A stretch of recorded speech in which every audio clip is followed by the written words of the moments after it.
Aknews Az. Ramiz Mehdiyevlə bu sayədə müqayisə oluna bilmərəm. Mən bəlli məqamlarda əlbəttə verilmiş tapşırıqların əsas qayəsini tutub, bunun əsas belə deyək sahələr üzrə icrasını təmin edirdim. Amma dəqiqliklə son nöqtəsinə qədər burada necə ola bilər, o necə ola bilər, bütün mənfi və müsbət nüansları ölçərək icra etmək keyfiyyətlərini mən Ramiz müəllimdən öyrənmişəm. Bəzən olur ki, Ramiz müəllimə bu və digər biz kadr təqdim edirik. Bu kadrı şöbəyə götürmək lazımdır və yaxud da bizim rəhbərlik elədiyimiz digər qulluq sahələrini götürmək lazımdır.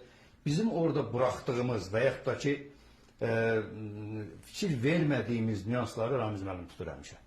İnsanların tərcüməyi halında, insanların fəaliyyəti ilə bağlı bu və digər illərdəki onun tərcüməyi halındakı məqamları o qədər dəqiqliklə və ustalıqla Ramiz müəllim tutur ki, biz həmişə deyirik ki, Ramiz müəllimin senzurasını keçdisə, deməli, bu yaxşı bir dövlət qulluqçusu, yaxşı bir məmur olacaq.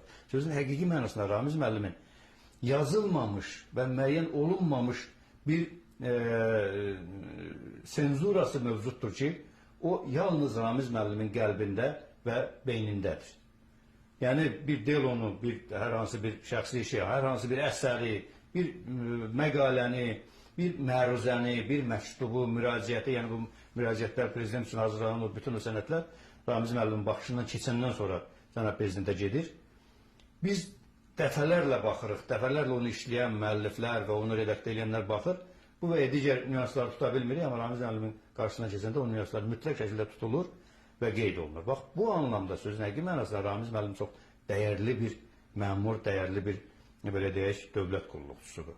Əlbəttə, Ramiz müəllimin elə xarakteri, xüsusiyyətləri var ki, onlar haqqında gələcəkdə çox danışılacaqdır, çox yazılacaq. İnsan var ki, onun fəaliyyətinin yalnız onun yaşadığı kəndə aidiyyatı var və yaxud da təmsil etdiyi rayona aidiyyatı var. İnsan var ki, onun fəaliyyətinin bütün respublika və bütün xalqa aidiyyatı var və bütün respublika xalqa da fəaliyyəti dövründə bu və digər bəhrələr verir. Ramiz Mehdiyev məhz o insanlardandır.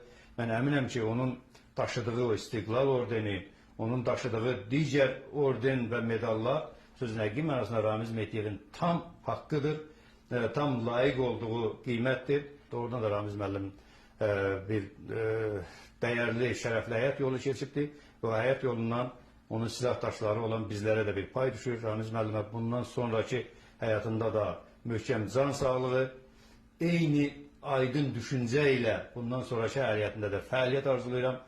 Allah Teala onu ilk növbədə dövlətimizin, prezidentimizin qulluğundan əskik eləməsin, dostlarının yanından əskik eləməsin, ailəsinin başından əskik eləməsin və bacardığı, bildiyi o xidmət üçün ona həm fiziki, həm də intellektual imkanlarını əsirgəməsin.